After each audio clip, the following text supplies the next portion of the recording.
Bismillahirrahmanirrahim. Alhamdulillah awak dhewe masih diberi nikmat saged ngaji bareng-bareng, mugi-mugi istiqomah manfaat barokah fitini wad dunya wal akhirah. Bismillahirrahmanirrahim. Faslun ay hada faslun utawi kikono fasal suci. Takbire fasal wal igtisalatu utawi pira-pira adus.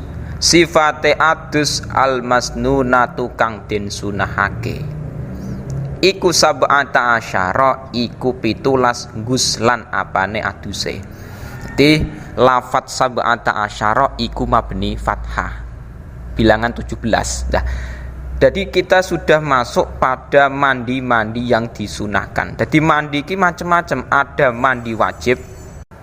Mandi wajib dalam kitab takrib niku ada 6. Ada di situ sebab haid, nifas, wiladah dan lain-lain. Nah, adapun mandi sunnah iku mandi yang kita ketika melakukan iki mendapatkan pahala sunnah, nek ditinggal gak masalah, gak berdosa. Tapi nek mandi wajib harus dilakukan. Ketika nantinya kok gak dilakukan, maka dia punya tanggungan hadas besar, punya tanggungan dosa.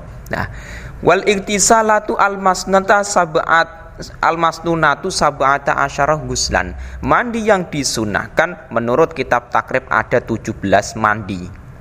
Nah, ini hukumnya tidak wajib kita lakukan mendapatkan pahala, ditinggal enggak berdosa, tetap enggak masalah.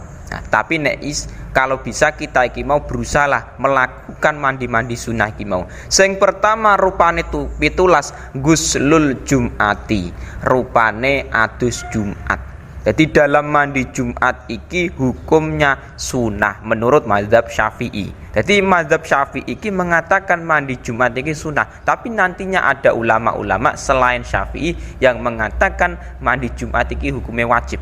Tapi kita mengikuti pendapatnya Syafi'i iki sunnah hukumnya, tidak wajib. Nah, kanggone sapa mandi Jumat sunnah iki mau dalam syarae qauluhu ghuslul jum'ah lihadiriha, bagi orang yang mendatangi Jumatan. Jadi nek memang dia iki mau berangkat Jumatan, monggo mandi Jumat sunnah hukume. Tapi nek dia tidak berangkat Jumatan, nah, niku tidak disunahkan. Misalkan perempuan kepengen mangkat Jumatan, sah Jumatan nih perempuan boleh melakukan Jumatan dan iku bisa menggugurkan sholat duhur. Jadi nek perempuan niku tidak wajib Jumatan. Cuman ketika dia Jumatan hukume tetap bisa menggugurkan sholat fardu duhur. Nah, ketika nantinya kok perempuan iki berangkat Jumatan, tetap disunahkan yang namanya mandi Jumat. Laki-laki pun ngono, laki-laki pun ketika dia berangkat Jumatan ke masjid, iku tetap disunahkan yang namanya mandi Jumat. Lah waktune kapan? Nah, dalam syaraiku ai wa waktuhu minal fajri as-shadiq. Mulai waktunya mandi Jumat iki kapan? Mulainya subuh. Jadi adzan subuh kita ada kesunahan mandi Jumat. Iku mulaine waktu subuh. Tetapi kalau bisa kita melakukan mandi Jumat iki nek waktune waktune mepet kali Jumatan. Jadi waktune ki mau mandi Jumat ki mulai subuh nyampe sebelum sholat Jumatan. Jadi misalkan kita mandi jam 8 pagi gak masalah Jumat. Nah, misalkan kita mandi jam 11, jam setengah 10 enggak masalah, tetap boleh. Yang penting sebelum waktu Jumatan. Nah, yang kedua, wal idaini lan adus riyaya loro. Ail fitri wal adha dalam sarai. Jadi mandi hari raya Idul Fitri ataupun hari raya Idul Adha iku hukumnya sunnah, tidak wajib. Nah, wayat hulu qauluhu al-idaini al-fitri wal adha wayat hulu waktu hadal gusli binisfil lail. Nah, ini beda dengan mandi Jumat. Nek mandi Jumat kan mulai awal waktune subuh. Tetapi dalam mandi Idul Adha ataupun Idul Fitri niku kesunahan mandine mulai tengah malam. Tengah malam niku ada kesunahan mandi. Dan misalkan kita lakukan setelah subuh tetap mendapatkan kesunahan. Jadi mulainya iki mau kesunahane tengah malam sampai sebelum kita melakukan sholat Idul Fitri atau Idul Adha. Misalkan kita mandi setengah 6, terus sholatnya misalkan setengah 7 atau jam 6, tetap kita sunnah mandi hari raya Idul Fitri Idul Adha ini mau. Nah, wal istisqa'u sing ketiga lan sol adus amreh siraman. Jadi mandi yang di situ hendak melakukan sholat istisqa hukumnya sunnah. Jadi sholat istisqa kan hukumnya sunnah. Jadi kita melakukan sholat istisqa, sholat meminta hujan. Nah, sebelum kita melakukan sholat istisqa, iki sunnah mandi dulu. Mandi dulu, iki hukumnya sunnah, nggak wajib. Nah, wal khusufi lan mandi krana gerhana bulan.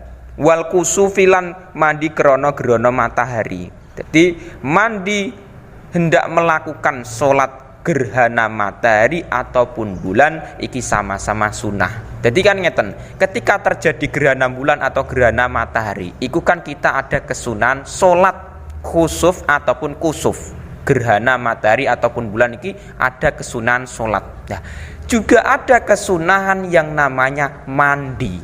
Jadi mandi ketika kita mau hendak melakukan sholat gerhana matahari ataupun gerhana bulan, hukumnya sunnah mandine. Misalkan nggak mandi langsung sholat, ya tetap sah. Cuman yang penting ketika kita pengen mendapatkan pahala sunnah, ya mandi sek iku mau. Wal guslulan adus oleh adus min guslil mayiti saking ngedusi mayit. Nah, termasuk kesunahan lagi ketika seseorang memandikan mayit dalam syariat guslil mayiti. Qauluhu guslil mayiti ay musliman kana au kafiron. Jadi misalkan ada mayit kafir ataupun Islam. Nah, kita mandikan misalkan. Nah, sudah dimandikan mayitnya, kita ada kesunahan mandi untuk diri kita. Jadi ngeten, misalkan si fulan, si Zaid misalkan, Zaid meninggal, nah, tetangga kita. Nah, Zaid meninggal tetangga kita, iki kan kita ada kewajiban memandikan si mayit. Jadi memandikan mayit kan hukumnya wajib. Nah, cuman ketika sudah memandikan mayit, kita ada kesunahan mandi untuk diri kita. Nah, itu mandi hukumnya sunnah. Jadi memandikan mayit hukumnya wajib, tapi kita mandi untuk diri kita setelah memandikan mayit hukumnya sunnah, tidak wajib. Wal kafirulan wong kafir ki mau idza aslama ing dalem nalikane manjing Islam sapa kafir. Ketika nantinya ada orang non Islam masuk agama Islam. Nah, iku dia ada kesunahan mandi. Tapi ketika nantinya orang kafir iki disunahkan mandi masuk Islam ki mau, dengan catatan dalam syarah iku qaulu idza aslama ilam yajnub fi kufrihi aw lam tahid al kafiratu. Memang hukumnya ketika ada non Islam masuk Islam iki ada kesunahan mandi. Nah, cuman mandi sunnah iki hukumnya ketika memang tidak dalam keadaan junub. Nah, ketika dia kafir. Jadi misalkan dia selama 20 tahun Kristen misalkan. Lah, iku dia belum pernah melakukan junub, belum pernah keluar mani, belum pernah keluar darah haid. Nah, iku memang ketika dia masuk Islam hukum mandinya sunnah. Nah, tapi masalah ketika nantinya dia sudah pernah junub piye? Wa illa wajaba al-ghuslu ba'dal Islam fil asoh. Menurut kaul asoh iku mengatakan nek ono perempuan ataupun laki-laki non Islam, misalkan agamanya Kristen. Lah, iku junub misalkan keluar mani ataupun di situ keluar darah haid. Nah, terus dia misalkan sudah pernah melakukan perkara yang mewajibkan mandi, terus dia neki mau masuk Islam. Jadi selama dia belum masuk Islam iki pernah terjadi perkara yang mewajibkan mandi. cuman belum mandi besar. Nah, ketika dia masuk Islam, lah iku malah hukum mandine wajib. Jadi non Islam ketika masuk Islam iku ada kesunahan mandi ketika dia belum pernah junub, belum pernah keluar darah haid, belum keluar mani dan lain-lain. Nah, tapi ketika dia kok sudah pernah keluar mani, sudah keluar darah haid atau lain-lain sing perkara sing mewajibkan mandiku, lah mandinya hukumnya wajib ketika dia masuk Islam. Jadi beda. Dan niku dalam kitab Sarai Fathul Qorib niki mau. Wal majnun lan wong edan, wal mughma alaih lan wong ayan, dengan catatan ida afaqa ing dalam nalikane waras sapa majnunan mughma alaih. Jadi orang gila, orang kafir, orang gila dan orang ayan mughma alaih niku ketika dia sembuh dari penyakitnya mandi hukumnya sunnah. Jadi misalkan ada orang gila iki mau selama misalkan 20 tahun. Nah setelah 20 tahun delalah misalkan sembuh. Nah ketika dia sudah sembuh ada kesunahan mandi. Atau misalkan mughma alaih ayan, misalkan dia punya penyakit ayan, akalnya hilang. Nah ketika dia sudah sembuh ada kesunahan mandi. Wal ghuslulan adus oleh adus indal ihrami ing dalem nalikane ihram. Nah, ketika dia melakukan ihram, sebelum ihram iki ada kesunahan mandi. Jadi ihram haji ataupun ihram umrah iku sebelum melakukan ihram ada kesunahan mandi dulu. Walidukhuli Makkah lan krana mlebu tanah Mekah.